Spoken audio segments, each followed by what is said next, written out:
Hi, I'm Jordan Baton from LimitState, and today I'll be explaining how to define and add a point load as a load case, and how to use multiple load cases in Peregrine, the structural optimization plugin for Grasshopper.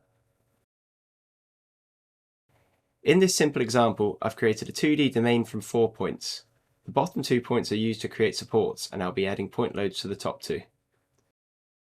To define a point load, 2 pieces of information are required: the location of the force and the direction and magnitude of the force. A point is used to define the location of the force and is connected into the position input of the point load component. A vector is used to define the direction and magnitude of the force and is connected into the force input of the point load component.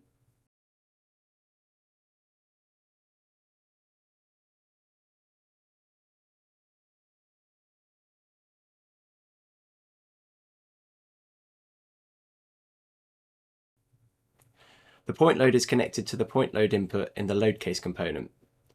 Multiple point loads can be inputted into a load case. However, for simplicity, only one is used in this example. The load case is then connected into the load case input of the problem specification component.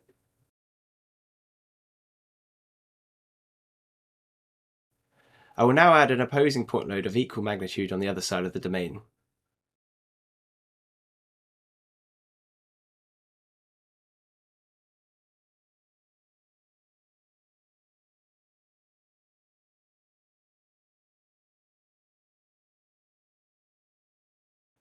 When both of these point loads are considered in the same load case, a simple bar will be produced with the forces resisting each other rather than being transferred to a support.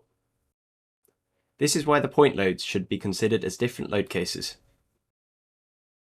To do this, use another load case component and connect it also to the load case input of the problem specification component by holding Shift.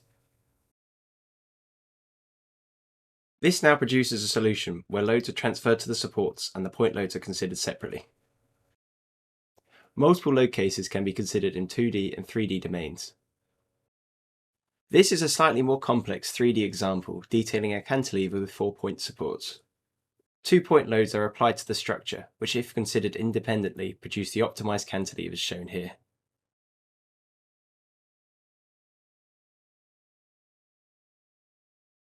These 2 cantilevers can be combined to produce a solution which can resist both point loads occurring at different times. However, this would not be the optimal solution. Instead, the 2 point loads should be considered as separate load cases, which will produce the optimized solution shown here. Thanks for watching. For more information, visit our website.